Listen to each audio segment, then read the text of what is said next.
a PhD student in art history here in the Art History and Criticism Department, and I'm the curator of the exhibition behind me, Miscommunication, Language, and Power in Contemporary Art.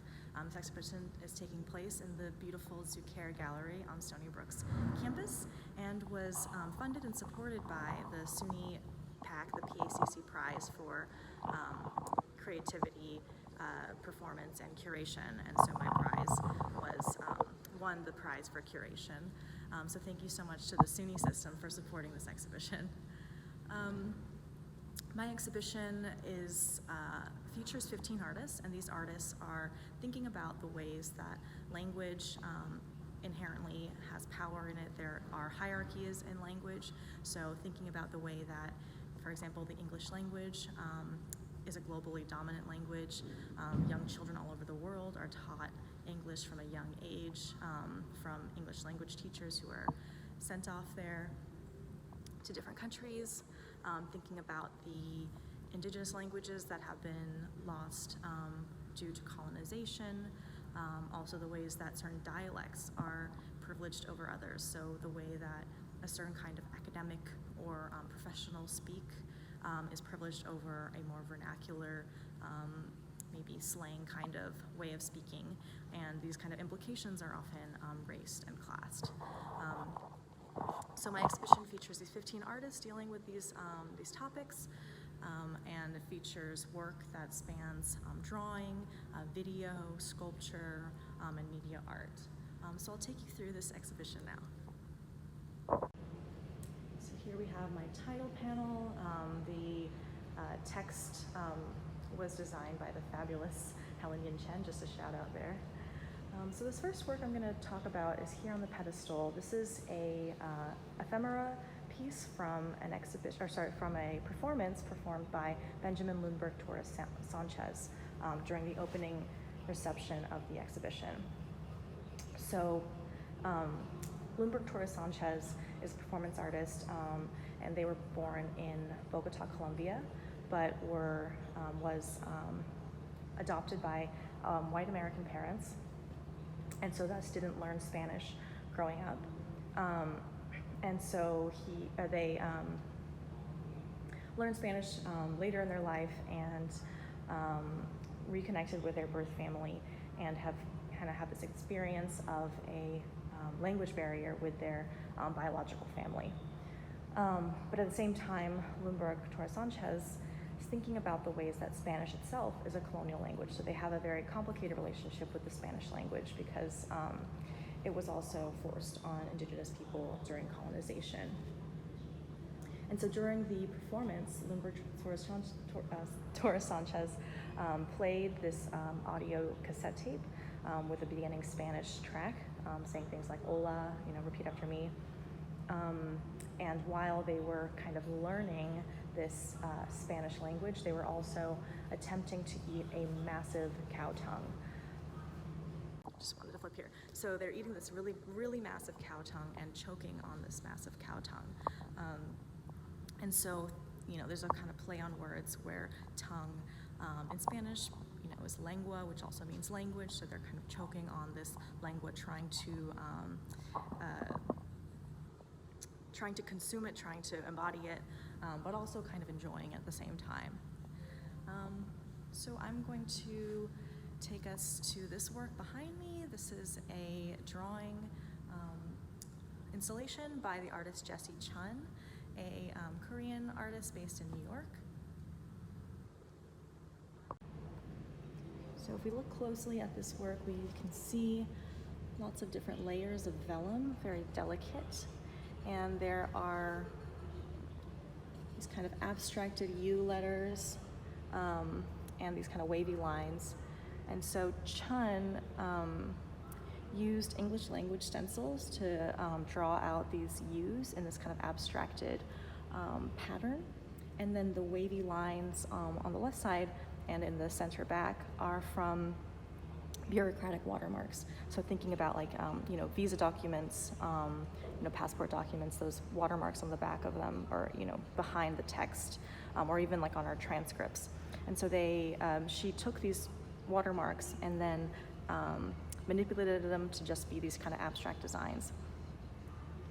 And so Chun in this work is thinking about legibility, thinking about the way that language creates a sense of legibility, and the way also that individuals are made legible, are kind of transferred into document form by the government. For example, the way that individuals are surveilled by the government, for example. So you can see this. And so in kind of deconstructing the language, kind of making the language to be not legible, to be more opaque, Jessie kind of creates this sort of concrete type of abstracted poetry. And so thinking about legibility, we also have this very, this graphite rectangle, you know, the extreme level of illegibility. All right, I'll take you to this next work. There's 3 works here by the artist Dawn Kim. She is a Korean artist, and the series is called Names I Had You Call Me. And so Dawn is a Korean artist who moved to North America as a young child. And each of these works is named after one of Dawn's nicknames that she's taken on in her life. So we have this larger sculpture is named Erin, and then the sculpture on the wall is named Catherine, and then the one, the kind of light colored one over here is called Ashley.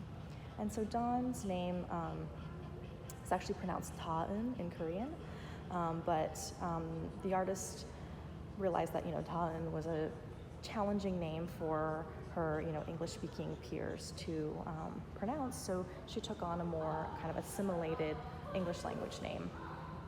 But in various stages of her life, she decided to change her English language name, and her friends actually from these different periods of her life still call her the name that they met her, you know, that she used when they met her. And so, for example, when I met Dawn, her name was Camilla, and so sometimes I still kind of think of her as Camilla. And so these sculptures are these really gorgeous leather upholstered mufflers, car mufflers. You can see the lovely, beautiful tight stitching. And there's also a sound element. Not sure if it's going to come through this video.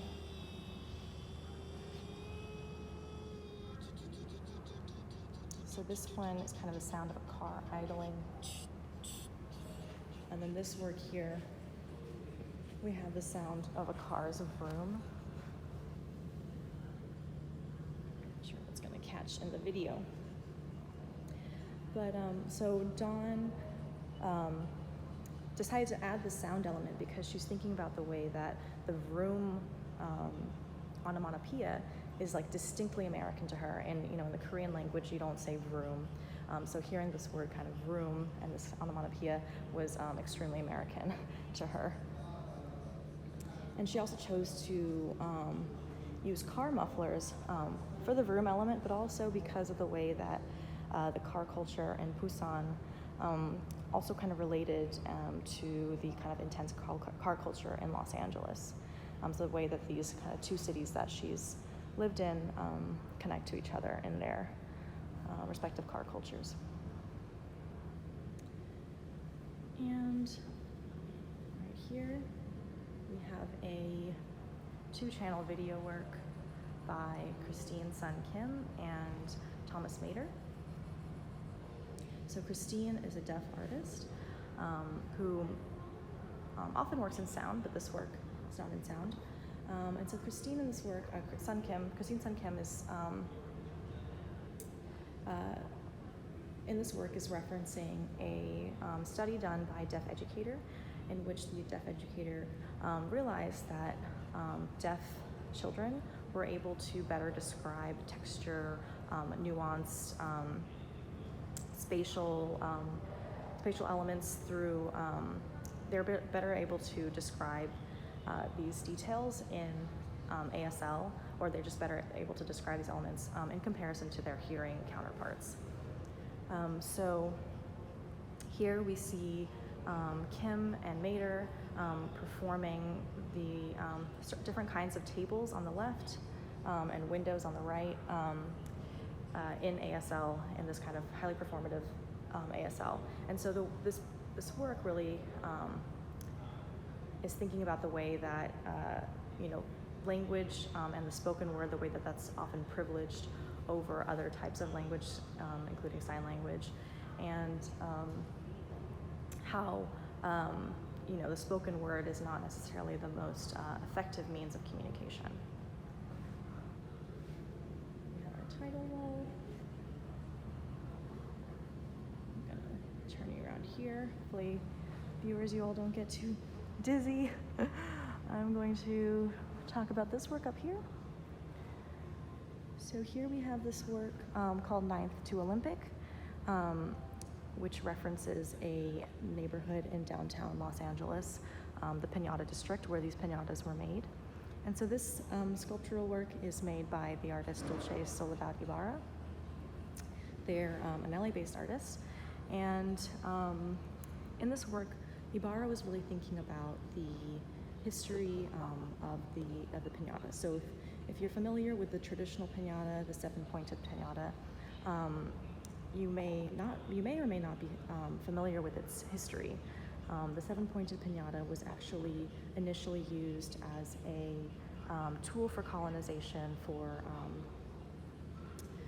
religious conversion. So Spanish missionaries used the seven-pointed piñata to teach the seven deadly sins to indigenous children and assimilate them into a Spanish Catholic lifestyle. And so there's this kind of colonial history, the way that this language and culture and religion was imposed on these indigenous children. But at the same time, now the piñata has a very different resonance in the Mexican American community. The piñata, used for celebrations, birthdays, etc. And so Ibarra created this series of these piñatas that spell out different words in Spanish. Like here we have juntos, that means together. And then there's other ones where they made ones like con ganas, these kind of terms that are about a resilience, about kind of a togetherness, collectivity. And so Ibarra, through this work is speaking kind of to the resilience of the Hispanic, Spanish-speaking Latinx community in the U.S. So we have these beautiful piñatas. I think if I back up, you can see them hanging, the dramatic lighting. Really gorgeous work by Ibarra.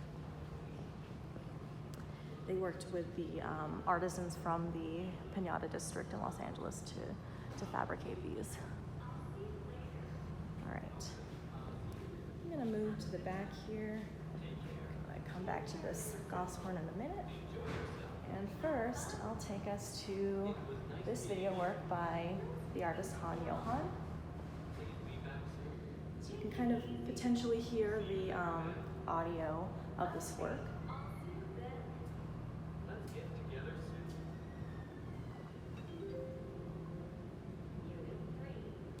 So this work by Johan is called Follow Me, and in the work you can see these little babies who are kind of manipulated to make it look like they're speaking the audio that's being played from the beginning English language track. And so Johan is thinking about the way that the English language is imposed on children as young as infants around the world because of the way that they feel like, or parents feel like their kids need to learn English in order to be successful, in the global business place or something like that. And so also interspersed between these clips, there are also clips of someone undergoing a frenulotomy surgery, which is a procedure in which there is an incision made underneath the tongue. And this procedure is believed to help the person speak languages more fluently, and so speak English more fluently, less accented. Whether or not this procedure actually works is kind of up for debate, but it's kind of beside the point, the fact that there's the just trigger warning. the fact that people feel like speaking English in a kind of native accent, a fluent accent, is so important that they even are modifying people's bodies, children's bodies, is quite kind of a harrowing, kind of an intense thing to that exists in our world. So I'm going to take us now to this work by Shannon Gosshorn. Here's the front. Gorgeous woven basket. I'll get a shot of the inside too.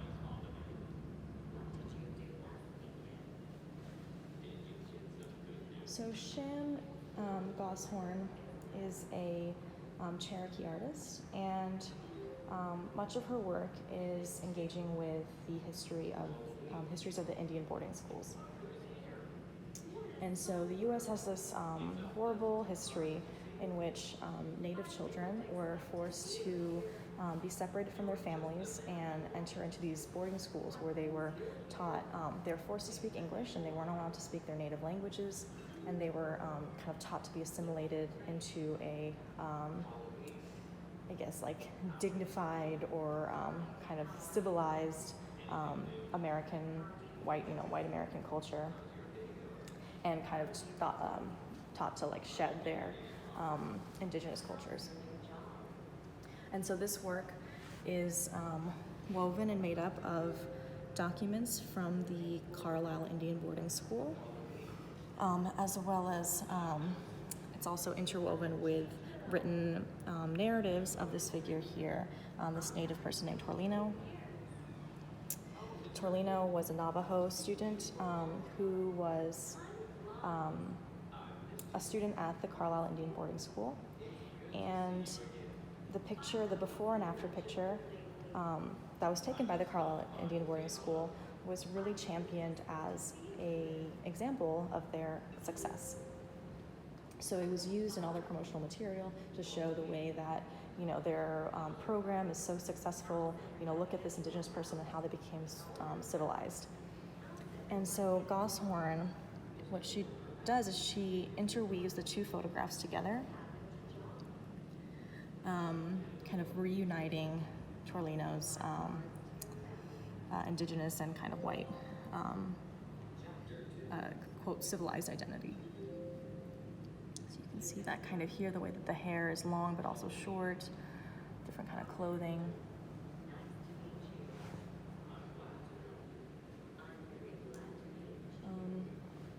So here's another work about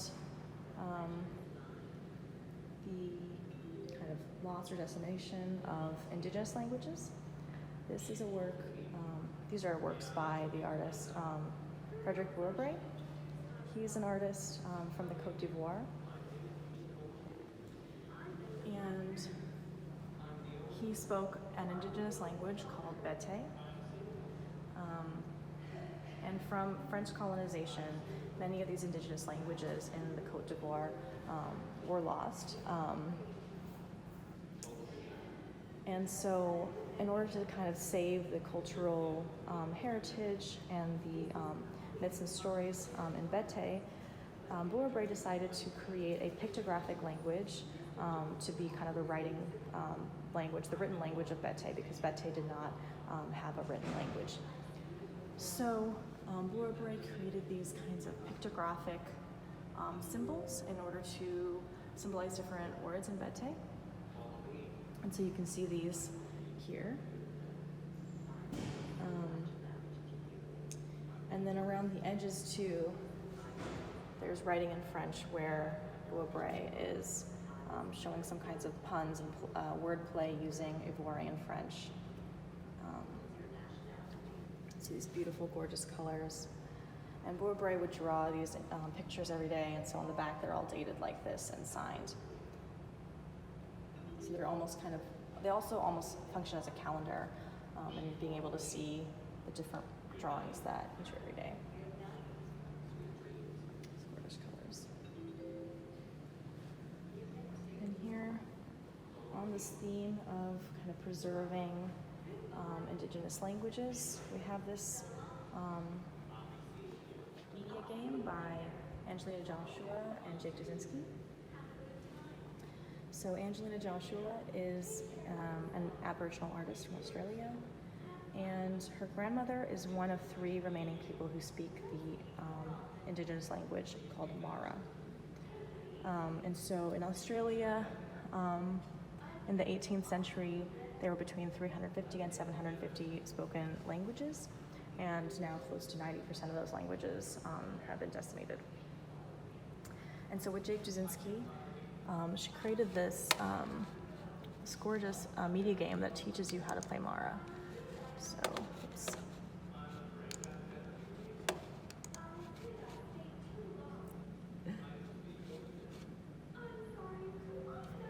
And so in this game, you get to practice and learn Mara and speak into it. This is also available via the internet. So if any of you are interested in trying it out, you can try it out at home as well. Yeah, so through this kind of media art game, Jasinski and Joshua are teaching, people who are playing this game the language of Mara in order to save it from being completely lost. Right. Now here we have this wall of 3 video works. Here on the left we have this very humorous work by Jisoo Chung, an LA-based Korean artist. And in this work, she dictates these different kinds of museum rules into her phone, and then Siri transcribes what she is dictating. But because English is not her first language, so she speaks with an accented English, you can see the ways that she shows the ways that Siri misunderstands what she's trying to say, and you see the way that she's, you can hear the way that she's frustrated, and the way that Siri kind of creates this absurd phrasing. And so she also performs these kind of absurd ways that Siri misunderstands her. So we can see here the way that these kinds of language hierarchies are also inscribed in technology, these language biases. Here we have this work by Martine Sims, Notes on Gesture. And so in this work, Sims performs different kind of slang terms and gestures that are commonly used in African American vernacular English. And so Sims thinks about the way that this kind of vernacular English, this Black vernacular English, is often deemed as unprofessional or kind of incorrect English, yet at the same time is often appropriated by non-Black users. So we have examples, celebrity examples, for example, of rappers and musicians who take on kind of this Black vernacular English for social clout. And then here we have this video work by Kim Schoen. And so in this work, this woman presents this kind of academic talk. But this woman is actually a hired actress by Schoen. And when you listen to it, it sounds like she's giving this kind of really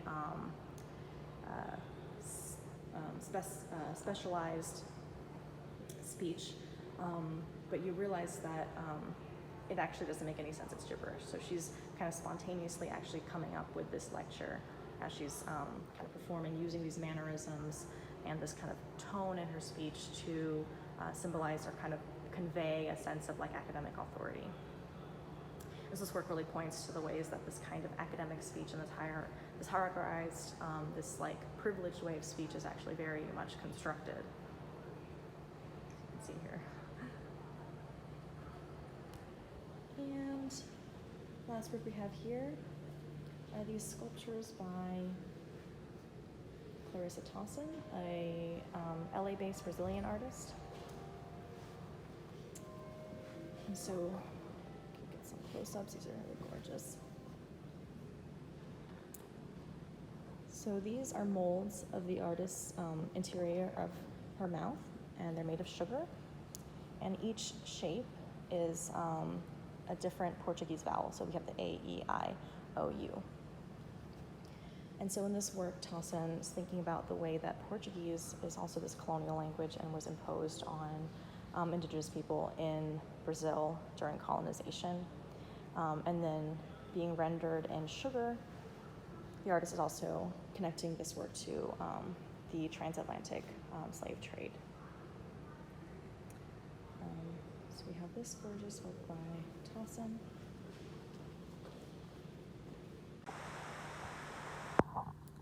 Thank you all so much for joining me on my walkthrough tour, my selfie stick walkthrough tour. Special thank you to Karen and Georgia for their fantastic support during this exhibition, and I hope you have a chance to come see this show. Please feel free to reach out if you have any questions about the exhibition. Thanks so much.